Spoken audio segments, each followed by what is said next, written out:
All them years we spent sharing each other clothes, standing on the block, brought us here. Yeah, but we still gotta stay focused. Stakes too high for any mistakes. See, a car wash like this allows us to hide in plain sight. Packing cars, cleaning money, and our name's not on it. I don't trust Markeisha, T. Your brother is disrespecting me bringing this bitch. Did Brian ever take you in and register you as a CI? I've never let nothing happen to you. What's happening, people? Back for the BMF Season 2, Episode 8 review entitled Push It to the Limit. Had me thinking about Rick Ross. And we have several characters that was pushing things to the limit. I think the biggest one was B. Mick because he has been pushed to the limit emotionally, and it all bubbled out in this episode. We're going to break it down. Please subscribe to the channel. Follow me on the gram, TikTok, download the podcast. Let's start from the beginning. We see the fellas done got them a car wash to wash the money, and within that car wash, they can put their drugs in the cars, which is exactly how they did their organization in real life. We learned early on that K9 has been off. Police department done got him, but a striking thing that happened. My girl, the big Beck with Bama, is gone. And I don't like that. I liked her running around there calling shots. Now we got some damn Crockett and Tubbs looking guy running everything. He seems like he's going to be a problem. And then we get introduced to the DEA member, police officer, the homegirl, my homie, the comedian. And she's the one that we seen in the very first episode come and arrest Terry. So we know that no matter what happens from now to the end, she's going to be in here with Coach Cop. The question is what happened to Jen along the way. We see Meech fleshing out his organization, and he decides he wants to go to Ohio and set up shop. He goes and make an offer to my cat Bleak, played by Trey Chaney. Y'all might remember him from The Wire, and he be doing independent films on his social media. Check him out on Twitter, people. He's a hard-working brother. His character is Bleak. He tells Meech hell to the no step, and eventually Meech just freezes him out, and he has to come and do business with him, and he comes back begging. Meech should have knocked that hat off his head and popped him right in the head and said, bruh, that's for disrespecting me the first time. But anyway, he's down with Meech, and they about to make some money. Meech is already expanding from Michigan to Ohio. He's making his moves. Then, ladies and gentlemen, old fuck 'em Chuck. Chuck fuck 'em, whatever you want to call him. Mabel comes to the house wanting to borrow Kool-Aid and sugar and frying pans, ladies and gentlemen. Now, back in my day, I had these nosy-ass neighbors, and when you come home with groceries, if they can see something hanging out the brown paper bag like a banana, they want to come over there and borrow that shit, okay? Mabel has been borrowing the brown penis for a couple of stiff strokes, and now she wants to come over there and actually borrow that woman's frying pan. And throughout this episode, they ratcheted up the tension between Mabel, Charles, and Lucille. Because what they did was they had Lucille come downstairs. And they had us in tension wondering was she going to catch them rubbing and touching.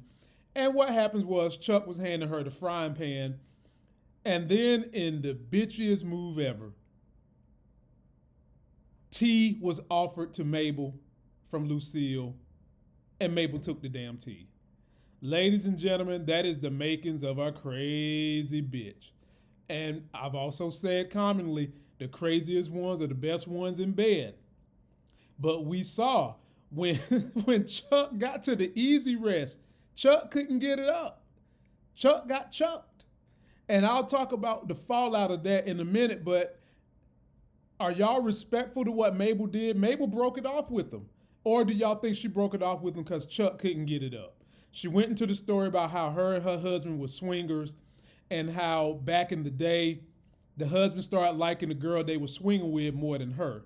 And so she's deciding to end it because she does have a friendship with Mabel. They live right next door to each other, and she wants to be done with it. I mean, some of y'all gonna say hell to the no, but at the end of the day, at this point, what else can you do other than end it?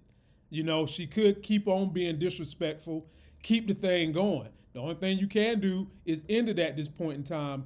But will there be fallout? Because Lucille, when she get mad, she'll start chucking Samuel L. Jackson's favorite word, Mother Effer. And I wonder, will Mabel become Mother F by Lucille? Oh boy, that was a mess. Then we get on to my girl Monique looking fine as ever. Duke Blue ain't never looked so good in his life the way it looked on her hind parts in this episode. She's doing coke Lamar, which we all knew was going to create a problem. They're having a very, very emotional moment on the bed as they doing coke together. Lamar done brought Blackie, put him in an urn, put him up there on the shelf. But how did he get Blackie out the pastor's church? Because he left Blackie in there. Did somebody turn him over to Lamar? Y'all post your comments, let me know what you think. So she tells Lamar to go draw a bath, and this is supposed to be the plan. She's going to kill him, and ladies and gentlemen, she couldn't do it. I really felt that when she talked about how Lamar gave her attention when they was young, that resonated with her. She was reminiscing. And even though this man done put hands on her, done beat her ass, done talk junk to her, threatened her life, she still, because of the reminiscing, because of them doing coke, she couldn't do him. She could not kill him. And I think that this is going to be a big, big problem. We saw T pay off Boone.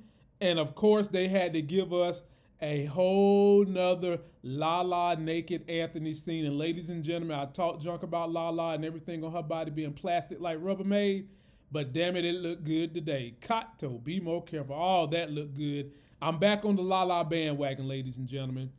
But she's basically back up on Terry because he's a boss now. And I ain't feeling that. It's almost like she's a security whore. You give me security, I'm going to give you whatever you want. And now that they paid off Boone, I think Boone is going to be a little upset when he finds out Terry is messing around with her. And Terry is also helping build this organization because he went and got their fallen soldiers' aunt and uncle to come on board to help. But you knew it was going to be trouble with that auntie because her ass was doing everything that Terry told her not to do, flashing money at the Arab store, the corner store, showing them the money, and they calling the police on them. Wow. And my friends who are of that group, forgive me for calling it that.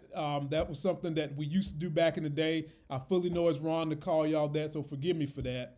But she went to that store, and everything Terry told her not to do, her ass was doing it. And later on, she gets popped by Lamar.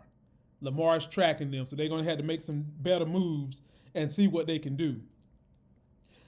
Then we get on, ladies and gentlemen, where Markeisha cuts off Terry's rat tail. And Moochie introduced this word to me, L7. Terry is really L7-ish for Markeisha. She must got PP vagina that is like as pure as the water is cold and crisp in the Rockies. Because he is all up in it, ladies and gentlemen. He is doing everything she say do. And we saw LaWanda get upset and go holler at Meech during the roller skate party that they had. And it looked like LaWanda was about to tell on him. Because she goes to Coach Cop. And I'm sure in her heart she really was about to tell. But Meech let her know, I got you, sis. Where Terry going to fall off, I'm here for you. And you know what? When she got to Coach Cop, she couldn't do nothing. She just couldn't do it.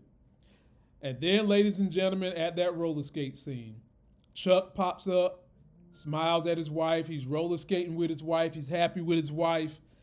They get ready to go. And somehow or another, Chuck loses the receipt to the Easy Rest Motel.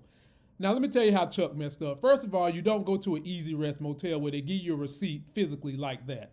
Chuck, that's where you messed up the first time, brother. You should have went to a hotel where they emailed the damn receipt. Uh-oh, they wasn't emailing back then. Okay, we should have went to a hotel where they give you a receipt the whole size of printing paper, and we know good and damn well you wouldn't have brought that with you. And when she found it, Chuck tried to lie, and she wasn't buying it, and she used the word mother effer. The main word that my guy Samuel L. Jackson, the cuss master, used, and she wasn't playing.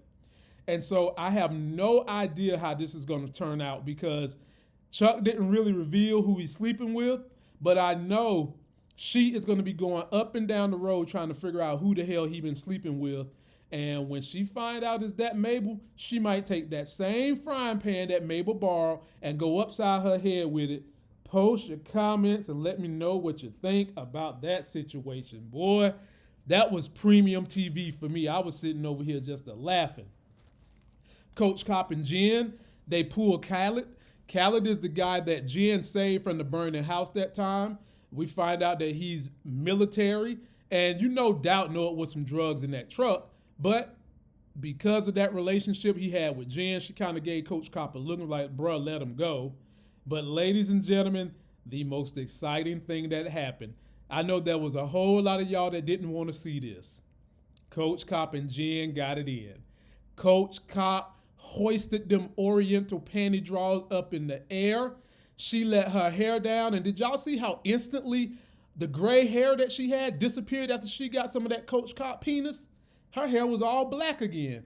And I was laughing every moment of that scene because we heard her giving that oriental, sigh. And Coach Cop was all up in it. Picked the chick up, hoisted her like an elevator, and was digging in it. They was cooing afterwards. We revealed that she tried to ease her pain about her family members by hurting herself because she felt like that was better than hurting someone else. And she basically wanted this to be a one-time wham, bam, thank you, ma'am. No way. It ain't going to be a one-time wham, bam, thank you, ma'am, because she needed this. She wanted it. They didn't get it in during that surveillance. And like I said, he put it on her so good, her gray hair turned black by the time they was done. So it's going to happen again, but I also think that she's going to be compromised now because there's deep feelings involved now. And there's a reason why we didn't see Jen in the first episode of this season bust in to get Terry. Oh, man. B. Mickey. B. Mickey calls Meech to let him know everything that's going on. He done lost his mama. Coach Cop got this gun. And Meech asked him, like, bruh, did he get you to sign some paperwork to be a CO? Which he didn't. And so the plan is B. Mick go in the house, grab the evidence gun, get out. Fly in the ointment, ladies and gentlemen. Kevin was in there, Coach Cop's son. And Mickey had to cover his head up, throw him in the closet, put up a file cabinet. And I'm thinking to myself, Kevin, you supposed to be strong enough to kick over a door with a light-ass file cabinet because B. Mickey ain't but 99 pounds soaking wet, 2 bricks in his pocket, maybe some concrete in his shoes. He ain't that damn strong. But nonetheless, he's stuck in there, and the whole time I'm sitting here looking at B. Mick like, bruh, can you put on some gloves? Like, bruh, your fingerprints is going to be all over everything. Put some damn gloves on. And the minute he finds the safe that contains the gun, Coach Cop comes in. B. Mickey runs out the house screaming and crying like a little old, I'm not even going to say it. And he gets in the car with Meech, and he's crying. He's frustrated. He's emotional. Think about all the turmoil this boy has gone through, B. Mickey. You lost Kato, you shot her, and then you find out she was going to have your kid. You done got harassed, harangadang, and basically held hostage by Coach Cop to tell on your best friend from the time y'all was in 2nd grade, and you couldn't do it, which is good, and he's hanging the loved one, your grandma, over his head and put her in a good facility. Then they put her back in the shitty-ass facilities that they put most black people in. She dies, which this episode could have also highlighted that we need to start taking care of our old black folks a little better that get put in these shitty-ass facilities where the nurses really don't care. They stay on their phone most of the time, fucking around on TikTok, and our people die because they're not doing their job. He done lost that too. So he's in a world of hurt. He's damaged, and he's raveling apart until Meech, his homeboy, looks him in the face and say, bruh, no matter what happens, I got you. Now let's hope that's enough to pull B. Mick back together and he can get back on this shit and stop sweating what's going on. So ladies and gentlemen, that is my quick review. Please post me all your comments. Let me know what you're going to think. How's this thing going to play out with Mabel and Lucille? Is B. Mickey back to normal? How is this thing going to play out with Markeisha and Terry and Boom? Boom might want some get back.